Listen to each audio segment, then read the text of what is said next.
Okay, this is the video that I promised over quadratics. Guys, this is my third time. It's my third time shooting it only because I'm tired. And the other issue is I went on a kind of a rant in one of them. So I'm going to try to just shorten everything. And this is done in less than 20 minutes. Okay, here we go. One more time to clarify. I went on a rant because about this dang lap. That's why.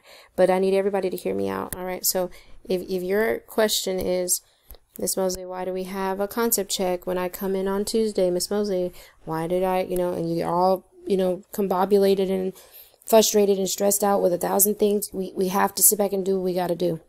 Okay, so again, there are some groups that don't let me do that, so we don't get through as much, so you run behind because of too much talking.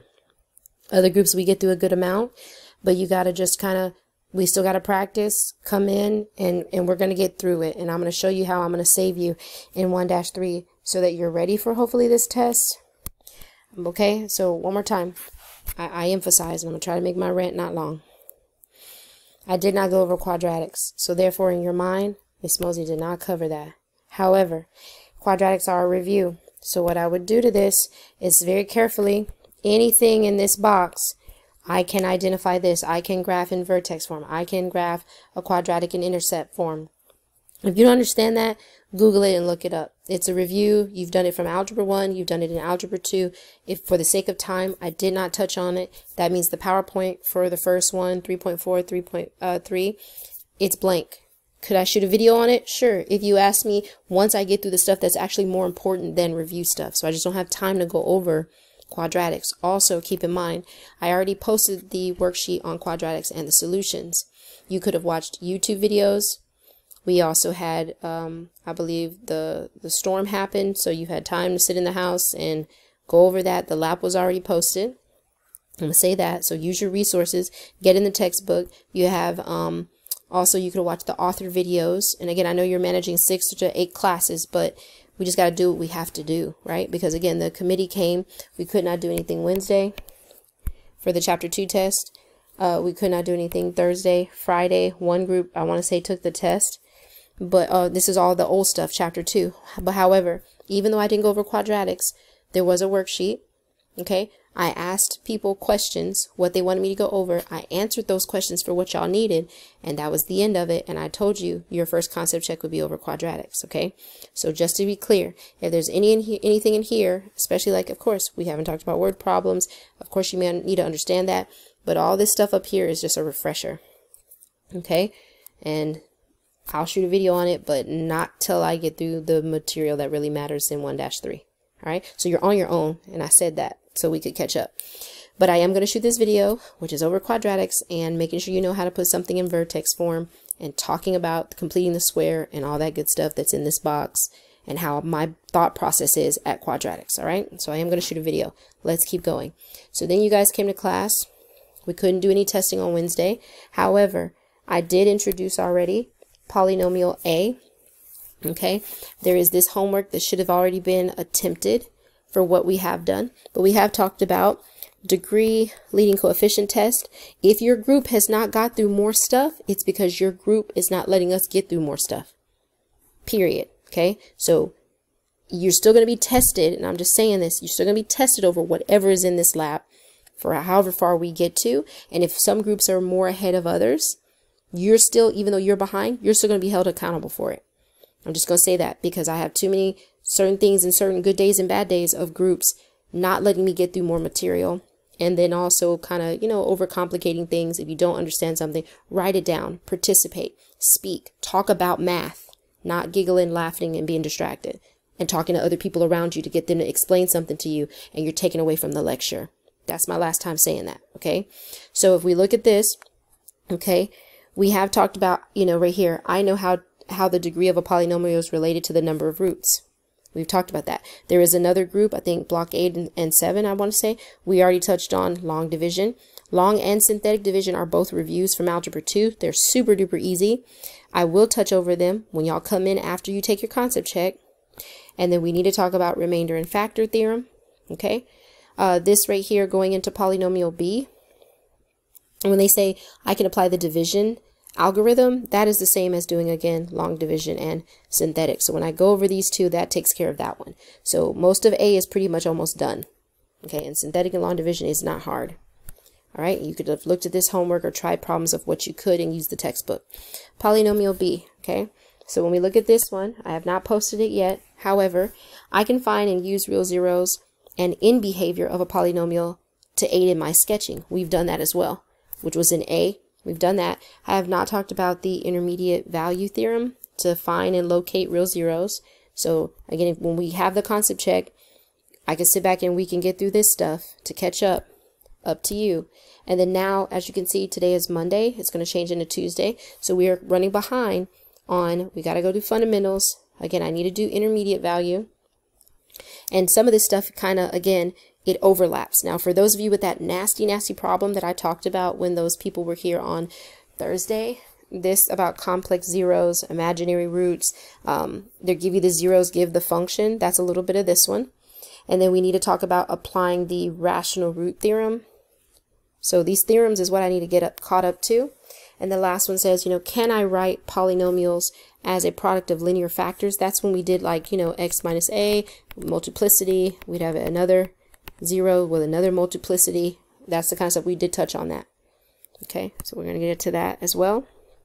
These two worksheets, polynomial worksheet 1, polynomial worksheet 2 have been posted. I will sit back and shoot videos, but I have not presented everything to you. Okay, but you can start to look at it if you want to. Okay, now I want to get to what's happening tomorrow. Block 6, when you come in, concept checked over quadratics. You were on your own. You should have been staying on top of it. You've had time. All right, so you are taking this on tomorrow. Block 7 and 8, when y'all come in, you're taking concept check over quadratics on Wednesday. The lady has come to me and already said, and I'm going to be very clear, this is only supposed to get 15 minutes. She came to me yesterday and she said this should only get 18 minutes for your concept check. Y'all know I've been nice and I answer all your questions. I've been giving y'all anywhere from 20 to almost 25 minutes, which is taken away from class time. We don't get through it. And then when people are not on task and focused and it takes a long time for everybody to get their laptop out, you're eating up the class time. And again, I am going to hold you accountable to what's being done if I don't get through material. So just to be clear, block 6 come in, you're taking concept over quadratics. Block 7 and 8, you're going to take this quadratics on Wednesday. This is only going to be 15, no more than 20 minutes. I'm going to allow you to do that. Whatever, once we finish with this and I collect it and I pick it up, we will start again back into, probably finish off long synthetic division, get into some of these theorems, however much I can get through, okay? And then the good thing is, to make up for some of the time, I want to be clear. The test is only going to stop right here, polynomial inequalities. So however much you let me get through on Tuesday, Wednesday, then y'all all come back to me on Thursday. Now the beauty is that on Thursday, this thing here about angles and measures, it's not going to be on the test. I'm not even going to begin to even talk about it. So it lets me make up a day between these 2 days here. I'm hoping you let me get at least all the way to 4.2 into 4.6, which will be good. Okay, you got time to, let's get through polynomials, do a bunch of problems, throwing this out entirely, moving it into lap 1-4, and then when y'all come in, you have the weekend to study. I'll post a review, shoot some videos for you over the weekend, because my life is a little bit more together now with not doing the college stuff. And then when y'all come in on Monday, we should be able to be on track and review. Okay, I said we'll post and pass out a hard copy in class, that's an L, okay, for the review. And there's videos and resources, ask questions, it's up to you. And then on Tuesday, Wednesday, you take the test. So again, I know that was a long talk, but basically the angles, I'm going to throw that completely out, spend more time on polynomials, finish up everything, and then we will have time to review in class on Monday. You'll have the weekend to study, and then again, you will be taking the test. I cannot move it on Tuesday and Wednesday. All right, that's that. All right, now let's get into quadratics. So that brings me to this worksheet here. I'm going to move semi-quick. Nobody asked me many questions on 1 through 6. It was just matching. Let's talk about 7 and 8, which is really straightforward. So for this one, the way I would think of this is they give you the parent function, Okay, you notice right here when it's in this form, which is actually vertex form, you got your h value and your k value. So you know this one went 2 to the right and it went 1 up. And you also know that at 2 comma 1, okay, 2 comma 1, there's the vertex. All right. Now the next thing I also would understand about this is that it has a negative 1/2 for the a value, which we take the absolute value of it. So if we take the absolute value of a, when we do this, this is telling me if it has a vertical stretch and compression. And in this case, when I'm a fraction, it's a vertical compression. So he's getting pushed down from the bottom up and the top down. Okay, so I know that he's getting wider when I compare him to the parent function. The other thing that the negative though really does for me is tell me about a reflection. So because I have a negative and it's on the outside of the parentheses, this has a reflection across the x-axis. So now I'm starting to see the shape and the look of this one before I sketch it. Now, in this case, because it's in vertex form, because we can identify h and k and a, we can use the coordinate rule, okay, or the transformation rule, which is the x plus h, comma ay plus k, okay. And again, what frustrates me a little bit when I look at your concept checks and then also the tests and quizzes or whatnot is that y'all are writing this down, but you're supposed to plug in the numbers, okay. So again, a is negative 1/2, h is 2, and then k is 1. So that being said, is I'm going to plug it in my rule. And again, where do I apply the rule? I apply it on those key points of the parent function. So what I tell myself is, hey, the key points on a quadratic are negative 1, 1, 0, 0, and then 1, 1. So I'm applying the rule to these 3 points to get my transformation or my offspring function. Okay, so the rule is x plus 2. My a is negative 1/2 times y plus 1. So you apply this to these points here, okay? You'll sit back and get some new coordinates and plot those and sketch it. That's it in a nutshell. Now, let's say for a moment you still suck at transformations. You don't even know what to do with the rule. You have sat back for whatever reason. You don't know how to do all this stuff that I just said. You still should know a is equal to 1/2 because you took the absolute value. You still should know that this negative means I have a reflection across the x and that I have a vertical compression. So by default, if you don't understand transformations yet, you have not come to see me, guess what else you could do? You could make a t-table. And you should still know that at 2 comma 1, that is your vertex. You should at least be able to identify that. Okay, so there's your vertex.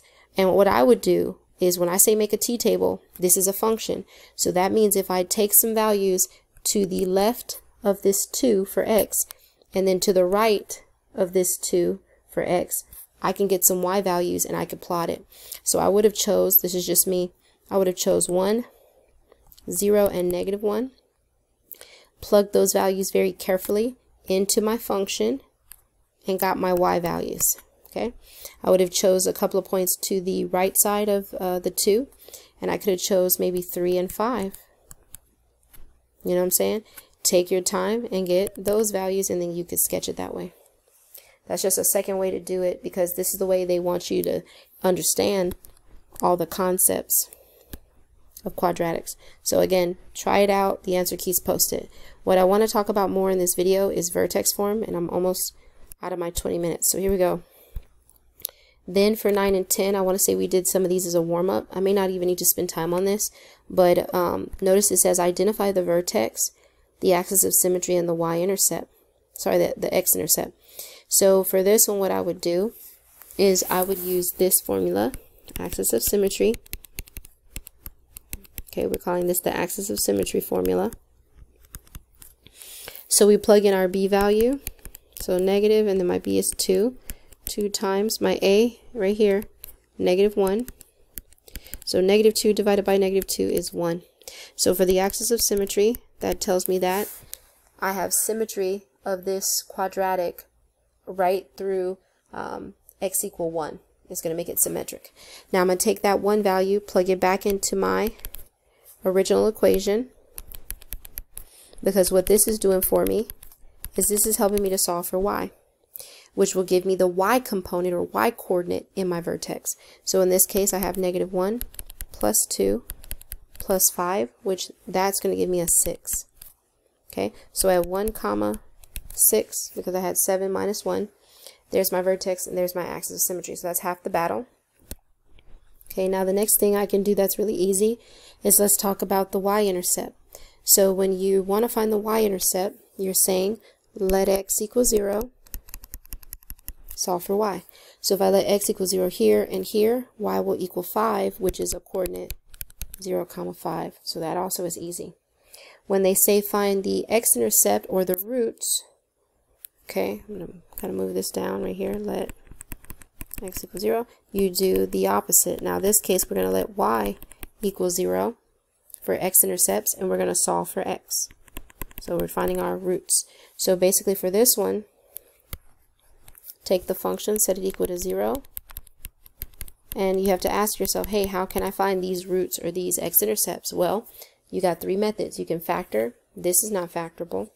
You can do completing the square, or you can do the quadratic formula. So in this case, what we did is we did the quadratic formula. But again, I could use other methods, all right? So I'm going to switch over to this here. I hope I copied it down right.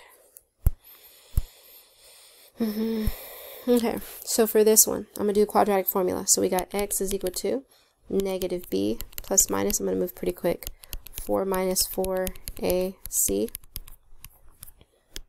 over negative 2. I got x is equal to negative 2 plus minus. Again, the way I do my arithmetic, again, your final answers need to be right, and your arithmetic, don't try to be arguing and fighting for partial credit when you need to pay attention to what you're doing when it comes to math. That's just my, get better at it, okay? Get better at it. I don't want that one, I just want this one. How do I make this one go away? You guys are not with me. Just want the black one. Okay, again, be careful. So again, 4 minus, I'm going to multiply this together. This is negative 20. Bam. So this one, negative 2 plus minus the root of 24 over negative 2. And you need to go over here and do your prime factorization and simplify your radical. So the root of 24, 6 times 4, 2 times 2, 3 times 2, couples go out, singles stay in. Okay, so now I have negative 2 plus minus 2 root of 6 divided by negative 2. Do not, I repeat, just divide into here. You got to divide into there and into there. So why don't we just, again, all 3 of them have to get reduced. Divide them by 2. They become 1s. So really I have negative 1 plus minus the root of 6 over negative 1. And now I'm going to divide negative 1 into this guy. So he changes to a plus. And then negative 1 into this here. And he becomes a negative. Well, now he's gone. So what I really have here is x equals 1 minus the root of 6 is one of my zeros. And the other one is 1 minus minus, which becomes plus. So those are my x-intercepts. You can change the root of 6 into a decimal, which I think is like 2.4 or 2.6, something like that. And you can actually get these actual numbers. So you have decimals. So if you go back to the graph and you're sketching, because I'm about to hurry up, I'm just telling you that I think if I do 1 plus 2.4, one should be like 3.4 comma 0. Don't quote me. The other one is 1 minus the root of 6, which is negative 1.4 comma 0. So now you can, and again, the y pattern is you do your a value times 1, a value times 3, and a value times 5. Our a is a negative 1. So the y pattern is just negative 1, negative 3, negative 5. And again, what does the y pattern do for you? Basically from the vertex, it gives you like the slope or the relationship or address of your y coordinates, how they change from one to another. So down, 1 to the left, 1 down, 3 to the left, 1 down. So you kind of get some stairs on the outside. Again, I'm not going to sketch this. Plot these points. You got the y-intercept, the vertex, you got your x-intercepts, and it is facing downward because it has a reflection. All right, so very quickly, because it's the last few minutes, let me go over changing a quadratic formula into vertex form and then sketching. So right here, number 13, I'm going to go here. And this problem is the last one. I'll try one more. Well, I have to try to show 2. Ah, my finger. Okay, so for this one, negative 4x squared plus 24. I think it's minus 41. Make sure I wrote it down right. Yep. All right, so for this one, completing the square. So when you want to change a standard into a vertex form, and we're talking about quadratics, you have to do, for standard to vertex form, use completing the square. So again, this is also showing a skill that you should be able to do from the lap. All right, so in this case, the first thing we do is we're going to move this constant over to the other side. So we have to change the sign. So y plus 41 is equal to negative 4x squared plus 24x. Now, you notice that you have this negative 4x and this positive 24x, where you can factor out a negative 4. So y plus 41 equals, I'm going to factor out a negative 4. That leaves me with x squared minus 6x. Then from here, I'm going to change colors. Then from here, you're going to half in the b term, negative 3, square it, and then you swing that up, so plus 9. Now here's where this gets a little tricky, okay? So now you've made that x squared, that minus 6x plus 9, that's factorable. But the problem is, before, when we didn't factor anything out, we usually would just add the 9 over to the other side. But because we factored out a negative 4, you really need to do negative 4 times 9, and that's negative 36. So you need to add this negative 36 over to the other side. So that doesn't mean, listen, that doesn't mean change the sign, like put plus 36. You want to leave it as a negative 36. So we're going to subtract 36 here. This is where I get y plus 5. And now I have negative 4 that was factored out, and now this is factorable, which is x minus 3, and it should be identical, or it should match. So there's your square, and now it's in vertex form as the following. Okay, and now you can sketch this, because you can say, hey, my vertex is at 3, negative 5. I have a reflection across the x-axis. My a value is 4, which means I have a vertical stretch. You see, I can identify all that stuff right there. And then I can also give my y pattern, which my y pattern is, again, a times 1, a times 3, a times 5. So you should have got negative 4, negative 12, and negative 20. Okay, and if you're having a hard time, you know what I'm saying, you got your vertex, you could just do a t-table to get a couple of more points to help you sketch this graph. That's what I would have done. Or another thing you could have did, I'm thinking, is apply the coordinate rule, because you have a transformation, right? You know your h, you know your k, you know the formula is x plus h, ay plus k, and then try that out as well. And use a graphing tool or calculator to sit back and help you to see if you got it right, and check the solution key. All right, so that takes care of that one. So if I was back to here one more time, I can tell them the vertex form, y equals negative 4, I think it was x minus 3. Yeah, x minus 3 squared minus 5.